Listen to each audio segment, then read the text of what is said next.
Alors, quelle est l'influence de l'explosion des frais supplémentaires sur les investisseurs immobiliers? Que ce soit des personnes qui sont déjà propriétaires ou alors que ce sont des personnes qui veulent acquérir un bien immobilier qui est déjà en location, c'est justement ma cible. Ce sont les personnes que j'accompagne sur l'achat du bien immobilier parce qu'effectivement, je préconise toujours les personnes qui veulent acheter un bien immobilier locatif. Le but étant ici de prendre un bien immobilier dont le loyer va être utilisé pour payer les charges de l'appartement. Et là, l'investisseur immobilier peut avoir une plus-value sur le bien immobilier actuel sur le long terme qui va lui servir donc pour sa retraite ou alors autre besoin. Donc du coup, on a remarqué qu'avec la guerre de l'Ukraine, on a remarqué qu'avec l'inflation, les prix sur les énergies ont augmenté et du coup, beaucoup de locataires se sont retrouvés avec voilà, la partie des frais supplémentaires à payer à être très élevée, quoi, ce qu'on appelle en allemand Warmkosten, parce qu'effectivement, le locataire paye donc un loyer qui est kalt, qui est dans l'argent du propriétaire et après, il va payer les charges annexes, donc les frais supplémentaires par rapport au loyer. Quelle est donc l'influence de cette augmentation des frais supplémentaires sur les investisseurs immobiliers? C'est ce dont je vais te parler dans cette vidéo après le générique.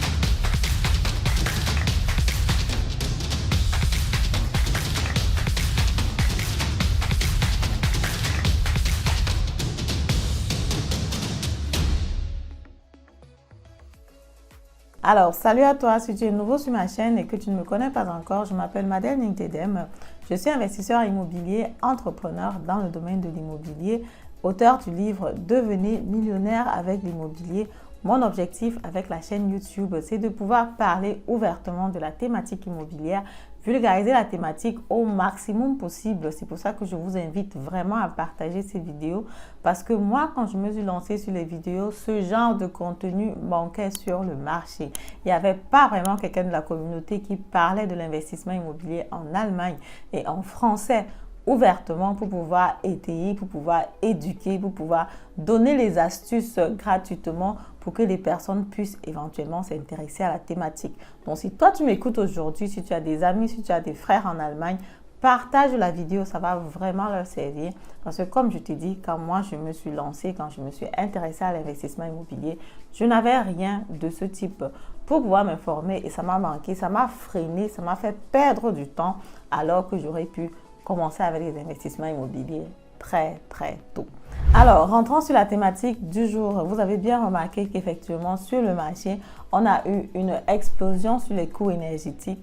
Donc, ce qui fait que voilà, la facture d'électricité, la facture de chauffage, bref, tout est devenu cher sur le marché, quoi. Donc, du coup, et ceci a l'influence sur les investisseurs immobiliers. Pourquoi? Parce qu'aujourd'hui, tu te trouves avec un appartement où on est par exemple à 5 € le mètre carré. Bon, ça sont les appartements qui vont être vraiment à l'est de l'Allemagne. Bon, ça ne fait pas partie des appartements que je propose parce que moi, je propose généralement des appartements qui sont dans Francfort et les alentours.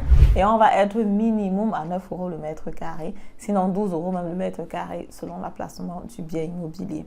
Mais vu que les coûts énergétiques, c'est la même chose, que tu te sois à l'est, que tu sois au sud, que tu sois bien placé ou pas, si le coût du chauffage, c'est, je sais pas moi, 10 €, ça va être la même chose partout, quoi. Donc, directement, on se retrouve que dans des zones où le loyer sur le mètre carré est bas, comme c'est 1 € le mètre carré, on va se retrouver dans une situation, effectivement, où tu peux avoir un loyer qui est presque égal au Nebenkosten, ce qui était vraiment totalement rare jusqu'à présent. Parce qu'en général, quand tu payes un loyer de, je ne sais pas moi, 500 €, tu payais par exemple les frais additionnels de maxi 150 € ou 200 €, ce qui faisait un loyer total de 700 € quoi. Aujourd'hui, tu te retrouves dans une situation où tu as un loyer de 400 € et où les frais additionnels peuvent aller même jusqu'à 300 €. C'est tout simplement énorme. L'influence donc qu'il y a sur les investisseurs immobiliers, c'est qu'effectivement, quand tu veux acheter ton bien immobilier, il faut bien regarder. Est-ce que c'est un appartement qui consomme beaucoup? Est-ce que c'est un appartement qui consomme moins? Donc, ce qui veut dire que la valeur énergétique quand tu vas acheter un bien immobilier est très importante. C'est un document que tous les investisseurs immobiliers doivent regarder. C'est un document que l'agent immobilier doit mettre à ta disposition, même sans que tu ne lui demandes, parce qu'effectivement, il faut que tu saches quelle est la classe énergétique de l'immeuble, de l'appartement que tu achètes, quelle est la consommation. Est-ce que ça va rester comme ça? Est-ce qu'il y a des plans qui ont été faits? Et ça, tu vois justement dans les protocoles qui ont été écrits.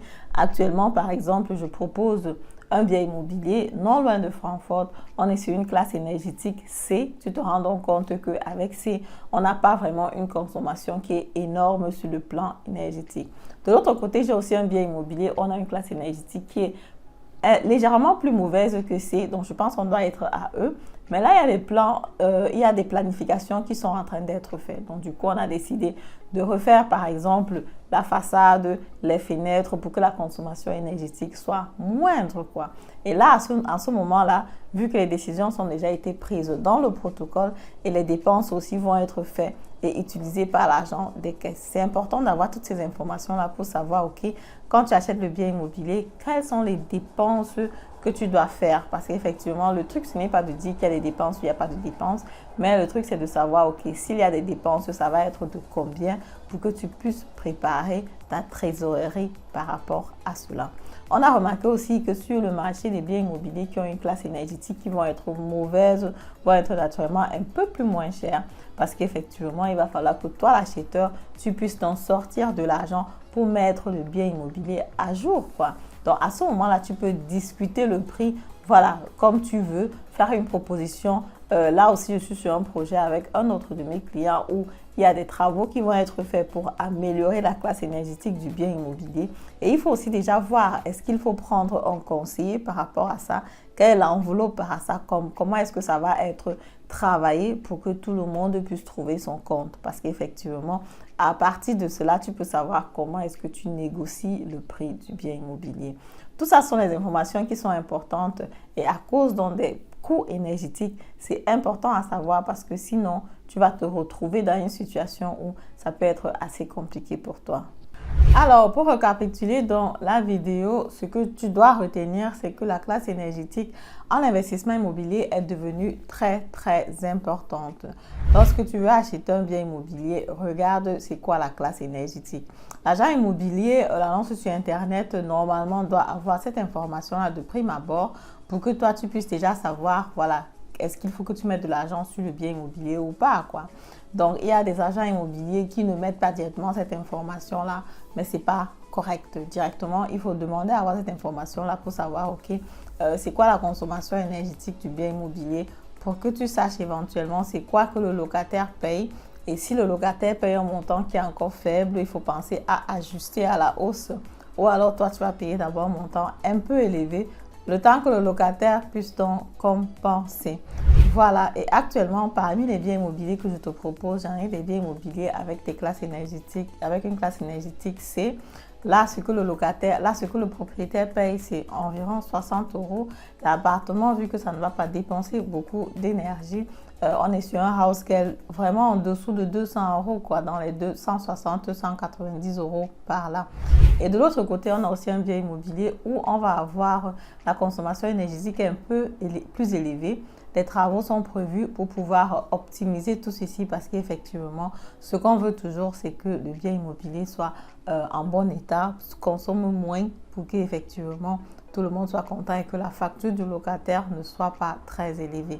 C'est vrai que toutes ces dépenses énergétiques-là n'incombent pas forcément le propriétaire directement, même si parfois le propriétaire doit d'abord payer avant de récupérer chez le locataire parce que justement c'est le locataire qui a utilisé. C'est quand même un montant qui a de l'influence sur ta trésorerie, quoi. Donc du coup, quand tu achètes des biens immobiliers, si tu as par exemple des frais de, je sais pas moi, 500 euros à payer par rapport au house scale, même s'il faut que tu récupères une partie après sur le locataire, ça peut être important. C'est important aussi justement pour toi de savoir ça au départ avant de signer chez le notaire. Ce que nous faisons avec nos acheteurs justement, c'est que ce montant de house scale, donc que tu payes pour la gestion du bien immobilier, donc il y a la partie donc que tu payes qui va aller dans les réserves pour la gestion de l'eau et de chauffage, la poubelle et tout cela. Ce montant-là, on le met carrément dans le contrat d'achat parce qu'effectivement, il faut que toi, tu sois conscient de cela. Il ne faut pas que demain, tu dises que oui, je ne savais pas, je n'avais pas bien compris, c'est monté, c'est descendu.